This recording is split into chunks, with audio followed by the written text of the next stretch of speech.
आज से आप लोगों की ऑफिशियल क्लासेस शुरू हो रही हैं और आप लोगों की शायद क्लास पहले हो भी चुकी होंगी, है ना। और ये जो क्लास है आप लोगों की आज एक ओरिएंटेशन क्लास की तरह से है। इंडियन साइकोलॉजी एक नया सब्जेक्ट है और अभी तक इस सब्जेक्ट के बारे में आप लोगों को बहुत विशेष कोई जानकारी नहीं रही है, ठीक है।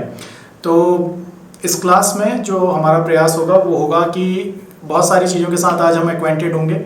तो चलिए, तो ये जो पेपर हम स्टडी करने जा रहे हैं ये पेपर है इंडियन साइकोलॉजी का, ठीक है। And I welcome you all into the third semester. इस पेपर में बहुत सारी चीज़ें हैं, जैसा कि बीच में एक बार अभी कुछ दिन पहले जब हमने मीटअप किया था तो उस पर अन्वेष का एक क्वेश्चन था, बहुत ऑनेस्ट और बहुत वाजिब क्वेश्चन था कि हमने एक वेबिनार अटेंड की योग साइकोलॉजी के ऊपर, इंडियन साइकोलॉजी के ऊपर, और उसमें हमें लगा कि सारी बातें योग की ही हो रही हैं, तो क्या इंडियन साइकोलॉजी में हम योग को ही पढ़ेंगे।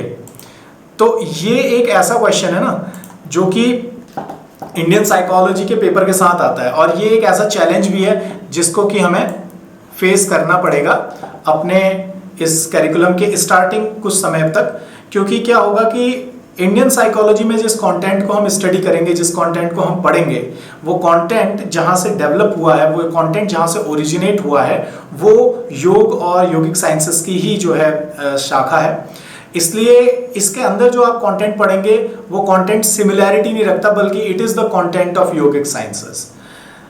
But the challenge before us is, and the challenges for both of us, आप लोगों के लिए भी हमारे लिए भी है। और आज इस क्लास में मैं आप लोगों से थोड़ा सा यही डिस्कस करूंगा कि किस तरह के चैलेंजेस हैं जो इस पेपर को स्टडी करने के दौरान आपके सामने आने वाले हैं।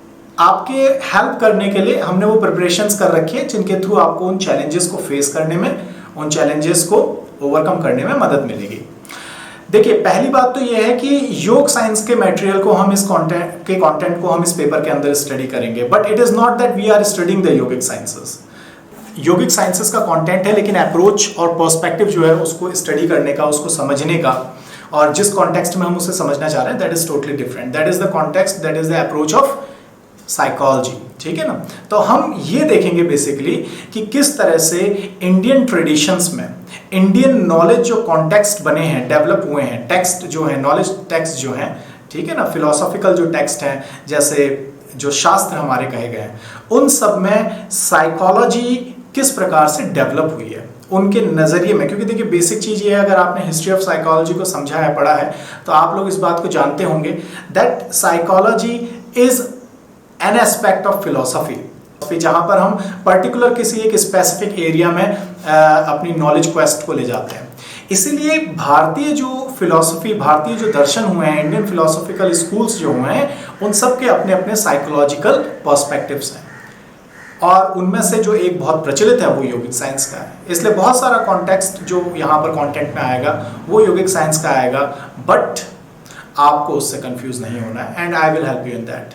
Second thing is that first, जब आपने डिफरेंशिएट कर लिया दैट द कंटेंट अप्रोच में कि how you are going to get into the approach of Indian psychology through the yogic content, उसके बाद फिर आपको दूसरा जो एक इंपॉर्टेंट चैलेंज फेस होगा वो होगा correlating that content with the psychological standards of the present times. Modern psychology में जो मॉडल्स डेवलप हुए हैं, जो थ्योरीज डेवलप हुई हैं, उन थ्योरीज को, उन मॉडल्स के जो स्टैंडर्ड्स बने हैं, ठीक है ना, जो स्टैंडर्ड एक डेवलप हो गया मॉडर्न साइकोलॉजी का इन सो फार ऑफ इट्स जर्नी, उसके साथ हमको क्या करना है, इंडियन साइकोलॉजिकल जो कंटेंट है उसको रिलेट करना है। दैट इज वेरी इंपॉर्टेंट, क्योंकि अगर हम इंडियन साइकोलॉजिकल कंटेंट को बिना किसी स्टैंडर्ड के इवेल्युएट करें या उसके सामने रखे हुए स्टडी करने की कोशिश करेंगे तो हम भटक सकते हैं। दूसरी बात यह है कि हमारा जो अभी तक का नॉलेज है, हमारा जो अभी तक का परसेप्चुअल एक कंटेंट है, परसेप्चुअल एक बैंक है, ठीक है ना, जिसके आधार पे हम आने वाली किसी भी साइकोलॉजी से रिलेटेड इंफॉर्मेशन को प्रोसेस करते हैं, वो हमारा मॉडर्न साइकोलॉजी का है। दैट्स वाई अगर हम इंडियन साइकोलॉजी को मॉडर्न साइकोलॉजी के स्टैंडर्ड के आधार पर कोरिलेट करके नहीं समझेंगे, so we will get lost into its vastness, and what we want to do is to understand more and more about the applications which Indian psychology could offer into the mainstream of modern psychology. इसलिए इस चीज को हमें ध्यान रखना है कि what we have to do, we have to differentiate, we have to understand the differences between the psychological approach to the content of yogic sciences.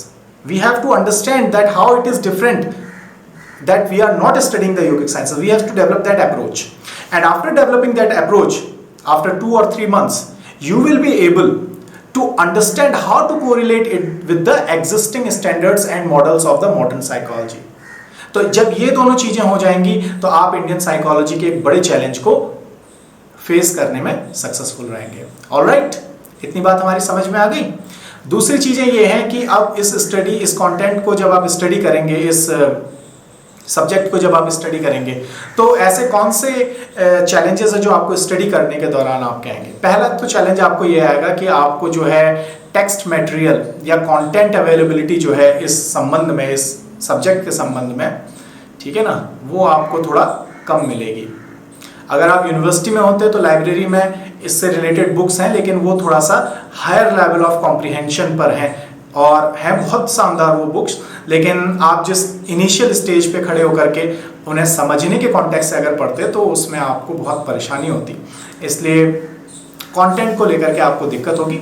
But I have searched and made a little library, a little collection of such books जो कि Indian psychology के context पे अभी तक की लिखी हुई सबसे अच्छी किताब है. They are very very good books. They are the gold mines of this subject. तो वो किताब मैं आप लोगों को अवेलेबल कराऊंगा. मोरओवर, एक और जो चीज हमें सबसे ज्यादा हेल्प करेगी इस सब्जेक्ट को समझने में, वो है रिसर्च पेपर्स. सो ऐसे रिसर्च पेपर जो आपको इनिशियल फेज में इस सब्जेक्ट को, इस सब्जेक्ट के रेलेवेंस को, इस सब्जेक्ट के पर्सपेक्टिव को समझने में मदद करेंगे. इस तरह के research papers I have collected for all of you कि इनिशिएशन में आपको थोड़ा सा उस चीज को समझ में आए. And we will go through that research papers. हम इंडियन साइकोलॉजी के इस इनिशियल यूनिट 1 में, इंट्रोडक्टरी पार्ट में, उन रिसर्च पेपर्स के थ्रू होकर के चलेंगे और समझेंगे कि इंडियन साइकोलॉजी का पर्सपेक्टिव, उसके ऑब्जेक्टिव्स और उसका जो अप्रोच है वो क्या है. ठीक है ना. और ऐसे रिसर्च पेपर्स को आपके साथ शेयर भी कर दिया जाएगा. ये बहुत इंपॉर्टेंट है. आपकी शुरुआत भले ही धीरे से हो, स्लोली हो, लेकिन सही कदमों के साथ हो. ठीक है. अदरवाइज क्या होगा कि ये सब्जेक्ट आपके लिए काफ़ी चैलेंजिंग हो जाएगा आगे चल करके. इसलिए इनिशियल कॉन्सेप्ट्स को, इनिशियल जो इसके प्रिंसिपल्स हैं और जो इसकी अप्रोच है उसको समझने के लिए जैसा आप लोगों को यहाँ से असाइनमेंट दिया जाएगा, समझाया जाएगा, उन इंस्ट्रक्शंस को आपको एज इट इज फॉलो करना है. ओके, इतनी बात थोड़ा सा क्लियर हुई आप लोगों को. ठीक है. Alright alright. सेकंड थिंग ये है कि जब आप इंडियन साइकोलॉजी को पढ़ेंगे तो इसकी टर्मिनोलॉजीज जो हैं वो आपको थोड़ा सा एक चैलेंज देंगी. वो चैलेंज दो चीज के कॉन्टेक्स्ट में होगा. पहला चैलेंज तो ये होगा कि आपको टर्मिनोलॉजीज समझने में थोड़ा सा समय लगेगा. ठीक है ना. दूसरा चैलेंज होगा कि टर्मिनोलॉजीज के आपको इंग्लिश ट्रांसलेशंस कम मिलेंगे. जो इंडियन साइकोलॉजी का मोस्ट ऑफ द कंटेंट है वो क्योंकि योगिक साइंसेस से है और योग शास्त्र और फिलॉसफी ऑफ योग और इस तरह के कंटेंट से है, तो इसमें बहुत सारी टर्मिनोलॉजीज जो हैं जो विशुद्ध संस्कृत के शब्द हैं.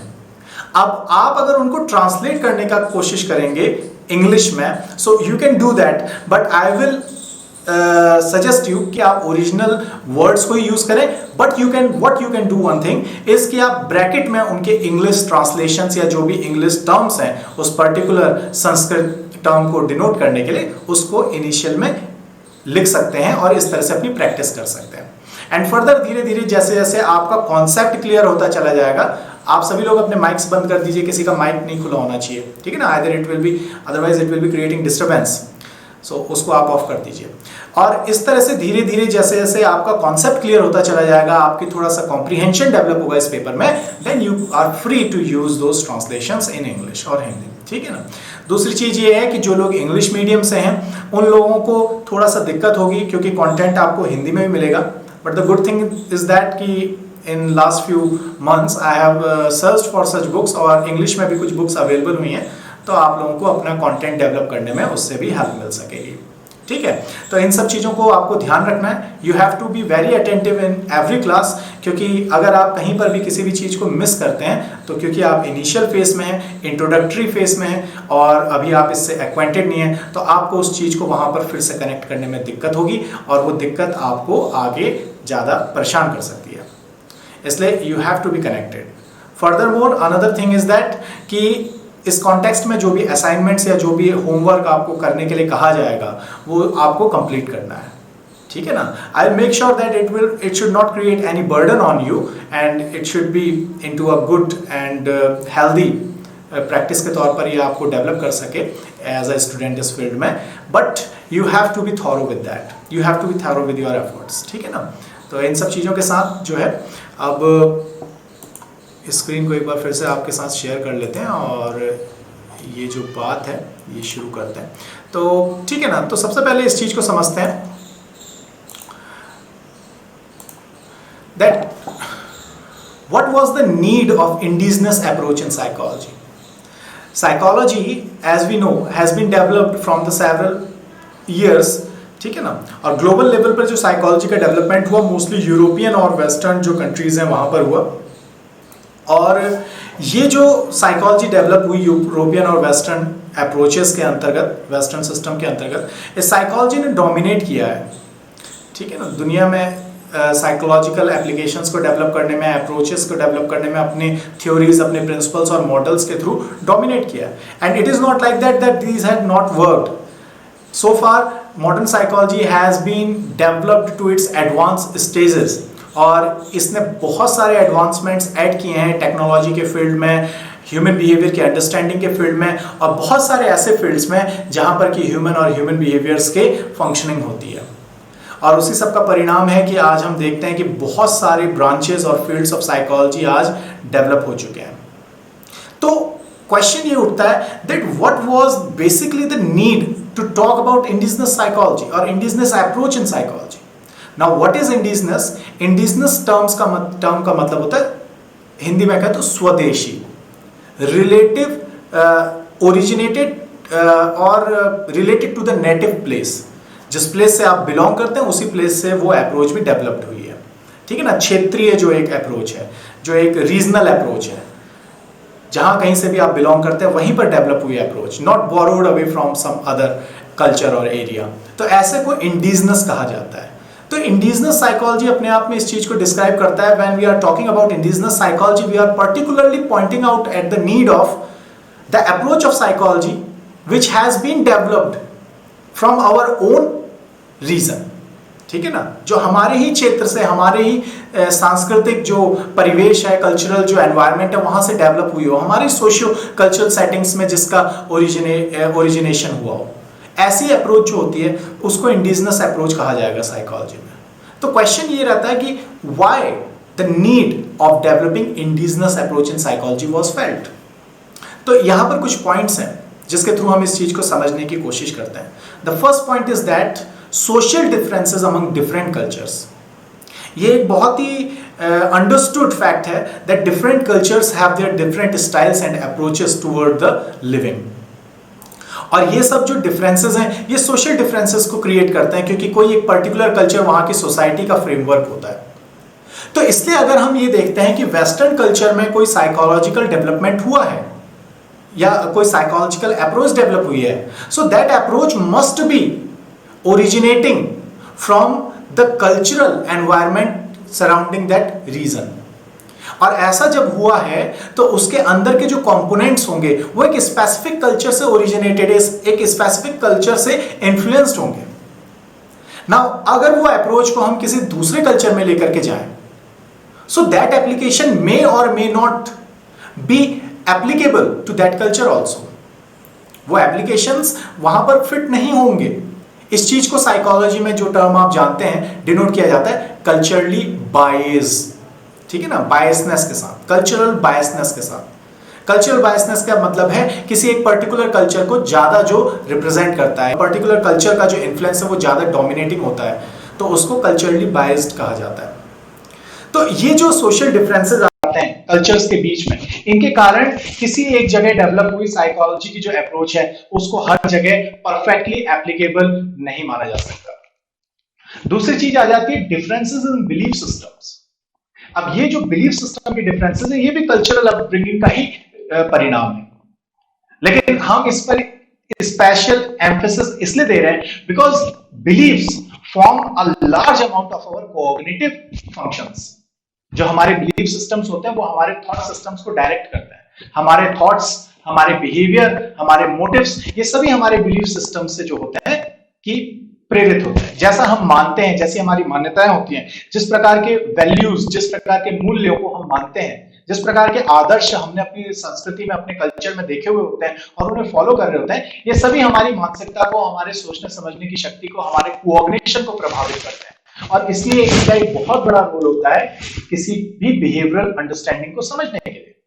अगर आपको किसी के बिहेवियरल पैटर्न्स को समझना है और उसके थ्रू आप ये समझना चाहते हैं कि कौन से ऐसे मोटिव्स हैं, कौन से ऐसे रीजंस हैं, फैक्टर्स हैं जो इस प्रकार के बिहेवियर को इस व्यक्ति में इनिशिएट करते हैं या इन्फ्लुएंस करते हैं, तो उसमें अगर आप उसके बिलीफ सिस्टम्स को समझ पाते हैं तो आप उसके बिहेवियर्स को बेहतर तरीके से इंटरप्रिटेट कर सकते हैं, इलेबोरेट कर सकते हैं, पैटर्न्स को समझ सकते हैं।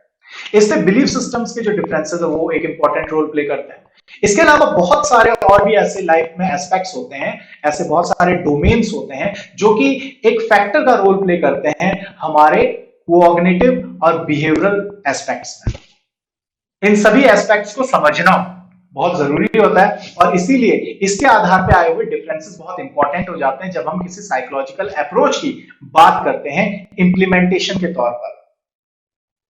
दूसरी चीज यह है कि समय के साथ मॉडर्न साइकोलॉजी की जो थ्योरीज हैं, उसके जो प्रिंसिपल्स बने, उसमें जो मॉडल्स को डेवलप किया गया डिफरेंट साइकोलॉजिकल फंक्शनिंग्स को लेकर के, डिफरेंट साइकोलॉजिकल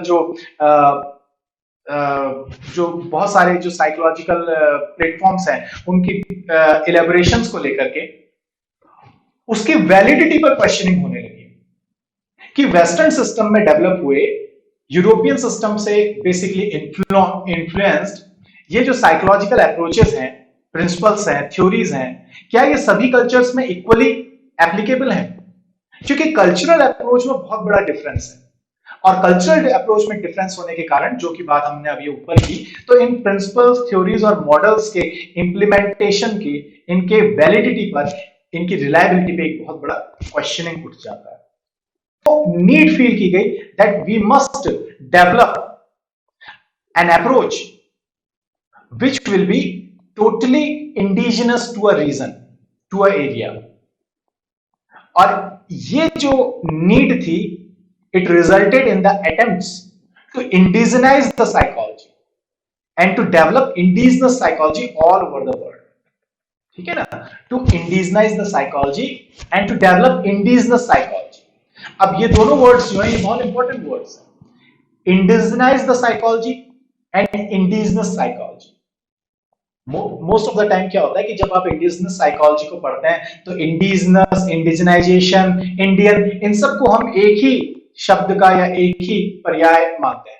ठीक है ना? सभी को पर्यायवाची मानते हैं कि हम एक ही पर्टिकुलर टर्म को डिनोट करने के लिए इन अलग-अलग वर्ड्स को यूज कर रहे हैं, but they all have different meanings in themselves. So what they are will help us to understand more about this indigenous psychology movement.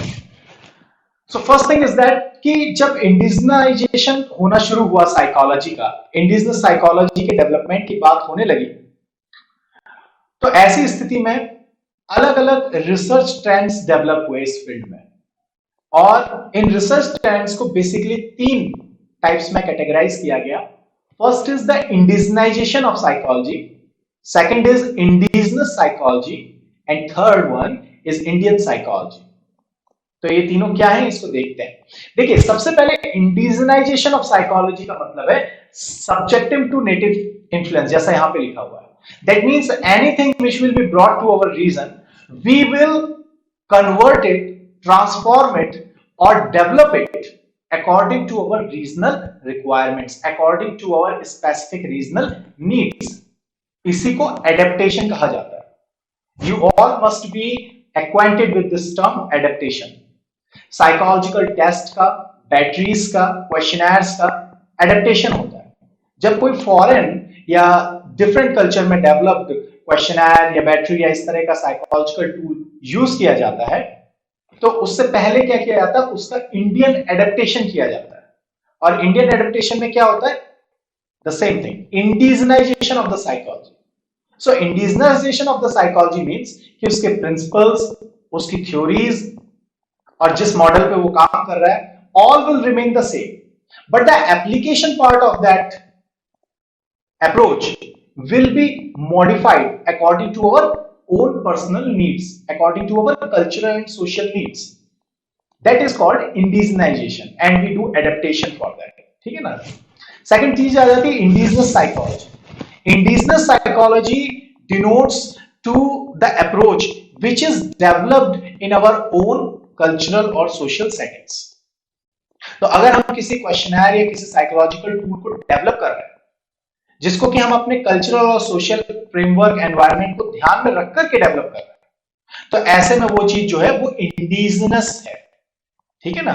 Why? Because it has been developed in our particular region, in our particular social cultural settings. तो ऐसे में उसको indigenous कह दिया जाएगा। और इस तरह की अप्रोच जहां कहीं भी जिस भी फेज में हम देखेंगे कि जहां कहीं भी ऐसे प्रिंसिपल्स या थ्योरीज को डेवलप किया जा रहा है तो वो सभी इंडिजिनस साइकोलॉजी के अंतर्गत आ जाएंगे। नाउ इसमें एक इंपॉर्टेंट समझने वाली बात यह है that indigenous psychology is particular to the native culture. जिस कल्चर में इंडिजिनस साइकोलॉजी को डेवलप किया जा रहा है, जिस कल्चर में उस इंडिजिनस अप्रोच को डेवलप किया जा रहा है, वो मोस्ट बेनिफिशियल, मोस्ट एप्लीकेबल उसी कल्चर के लिए होगी। If you try to implement that approach to some other culture, the culture biasness will reappear. जिस तरह से हम मॉडर्न साइकोलॉजी के कॉन्टेक्स्ट में कह रहे हैं that the psychological theories and the psychological approaches which has been developed under the Western system have the cultural biasness। जब हम उनको अपने कल्चर में या अपनी सोसाइटी, अपनी रीजन में ला करके इंप्लीमेंट करने की कोशिश करते हैं, इन द सेम वे जो चीज हमने अपने कल्चर के अकॉर्डिंगली डेवलप की है that is indigenous approach to us, but जब हम उसे किसी और कल्चर में एप्लीकेशन के तौर पर या इंप्लीमेंटेशन के लिए यूज करने की कोशिश करेंगे, it will show the biasness towards it own culture. So that is indigenous psychology. और थर्ड आ जाता है Indian psychology which we are going to study. Now, Indian psychology is very important to understand, क्योंकि difference या similarity कहां पे लगती है इंडिजिनस साइकोलॉजी के साथ। जो एक बहुत स्वाभाविक सा क्वेश्चन है जो हमारे मन में अभी आ रहा है, जो क्यूरियोसिटी एक आ रही है, that Indian psychology is also indigenous psychology because Indian psychology has been developed in our own culture and our social settings। तो इसको हम अलग से क्यों देख रहे हैं? It is indigenous psychology, तो हमको इसे इसी अप्रोच के अंदर देखना चाहिए। What is Indian psychology? यहां पर जो लिखा है मैं उसे थोड़ा सा रीड कर रहा हूं आप लोगों के लिए और फिर उसको हम इलेबोरेट करते हैं। It is a distinct psychological tradition which is derived from Indian thought। ठीक है ना? और इसको और इलेबोरेट करें तो इंडियन स्कूल ऑफ थॉट्स कह लीजिए, फिलोसॉफिकल स्कूल ऑफ थॉट्स कह लीजिए।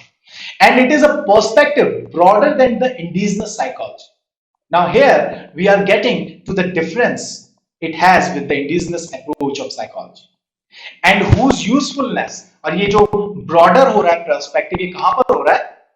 whose usefulness and relevance goes beyond the cultural limitations and boundaries of India। there is where it gets differentiated with indigenous psychology। जब तक आप ये perspective broader then indigenous psychology की बात नहीं करते हैं, तब तक आप इंडियन साइकोलॉजी को इंडिजिनस अप्रोच ऑफ साइकोलॉजी के तौर पर रिप्रेजेंट कर सकते हैं, डिनोट कर सकते हैं। बट जैसे ही आप उसके कैरेक्टरिस्टिक की बात करते हैं, that the perspective is broader then the indigenous psychology. On what grounds? On the grounds of its usefulness, on the grounds of its relevance. इसकी जो उपयोगिता है, इसकी जो सार्थकता है, वो भारतीय संस्कृति या भारतीय समाज तक ही एप्लीकेबल नहीं है, बल्कि उसके लिमिटेशन से बाहर निकल करके सभी लोगों पर, सभी तरह के कल्चर्स पर इक्वली और universally applicable. And that is the importance of Indian psychology. Alright, तो ये जो तीन रिसर्च ट्रेंड्स हैं, ये इस प्रकार से जो है एग्जिस्ट करते हैं। ठीक है ना? अब आगे कुछ थोड़ी बहुत बात करें, उसके लिए सबसे पहले हम ये जानना चाहेंगे कि यहां तक की जो बात हुई है, इसमें कौन सी ऐसी चीजें हैं जो आपको समझ में नहीं आई या जो चीज थोड़ा सा आपको चैलेंजिंग लगी है। तो आप क्या कर सकते हैं कि पहले तो अगर आपकी कोई क्वेरीज है, आपका कोई क्वेश्चन है, ठीक है ना, तो उस क्वेश्चन या क्वेरी को आप चैट बॉक्स में डाल दीजिए। अभी का सेशन यही कंप्लीट करते हैं। ओके, टेक केयर, नमस्कार।